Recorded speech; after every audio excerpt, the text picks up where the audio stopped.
শবে বরাত আসলেই আমাদের একটাই মিষ্টির কথা মনে পড়ে, সেটা হলো বাড়িতে বানানো গরম গরম ছোলার ডালের হালুয়া। আজকে আমি খুব সহজ পদ্ধতিতে কিভাবে বানানো যায় কোনো ঝামেলা ছাড়াই আর মুখে মিলিয়ে যাওয়ার মতো ছোলার ডালের হালুয়ার রেসিপিটা আমি শেয়ার করব। এখানে আমি ছোলার ডাল নিয়েছিলাম 1 কাপ পরিমাণ, ওটাকে আমি 6 থেকে 7 ঘন্টা ভিজিয়ে রেখে তারপর আমি কিন্তু 1 কাপ দুধে ভালো করে সিদ্ধ করে নিয়েছি। খুব বেশি নরম করলে হবে না, এরকম ঝুরঝুরে সিদ্ধ করে নিয়ে তারপরে কিন্তু একটু ফ্যানের নিচে আমি একটু শুকিয়ে নিয়েছিলাম। তাহলে কি হবে, আমাদের গ্রাইন্ড করতে খুব সুবিধা হয়ে যাবে। তো এখানে কিন্তু আমি গ্রাইন্ড করে নিয়েছি, এখানে কিন্তু আমি ছোলার ডালটাকে গ্রাইন্ড করে নিয়েছি। আর এখানে দেখুন একটা কি সুন্দর একটা ঝুরঝুরে পাউডার ফর্মে চলে এসেছে। শুকনো করে সিদ্ধ করার কারণে পাউডার করতে সুবিধা হয়ে যায়।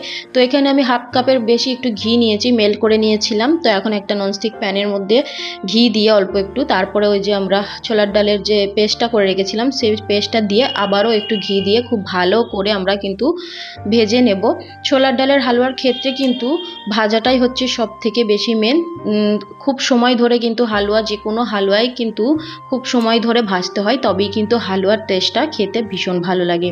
তো এখানে কিন্তু গ্যাসের ফ্লেমটা লো করে আমি খুব ভালো করে ভেজে নিচ্ছি।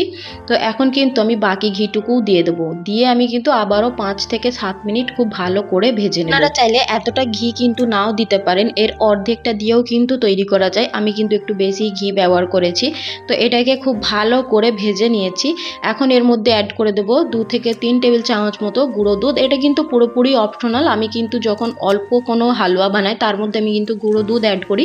তো এটা পুরোপুরি অপশনাল। এখন কিন্তু 1/2 কাপ পরিমাণ চিনি দিয়ে গ্যাসের ফ্লেমটা লো টু মিডিয়ামে রেখে খুব ভালো করে আবারও কিন্তু 10 থেকে 15 মিনিট কিন্তু ভেজে নেব। তারপরে একটু এলাচের পাউডার দিয়ে আবারও কিন্তু খুব ভালো করে ভেজে নেব, যতক্ষণ না আমাদের চিনিটা পুরো মেল্ট হয়ে হালুয়ার সাথে মিশে যায়। এখানে কিন্তু আমার ছোলার ডালের হালুয়াটা পুরোপুরি তৈরি হয়ে গেছে। আর এই হালুয়াটা তৈরি করতে কিন্তু একটু সময় লাগে আর খেতে কিন্তু ভীষণ ভালো হয়। তো এইভাবে দেখুন, হাতে এইভাবে নিলে কোনো রকম ভাবে একটা মানে বলের শেপ তৈরি করে নিচ্ছে, হাতে কোনো রকম ভাবে লেগে যাচ্ছে না, তাহলে বুঝবেন যে আমাদের হালুয়াটা পুরোপুরি রেডি হয়ে গেছে। আর এই হালুয়াটার রেসিপিটা যদি আমার পদ্ধতিতে ফলো করেন তাহলে কিন্তু খেতে ভীষণ ভালো হবে, অবশ্যই ট্রাই করবেন।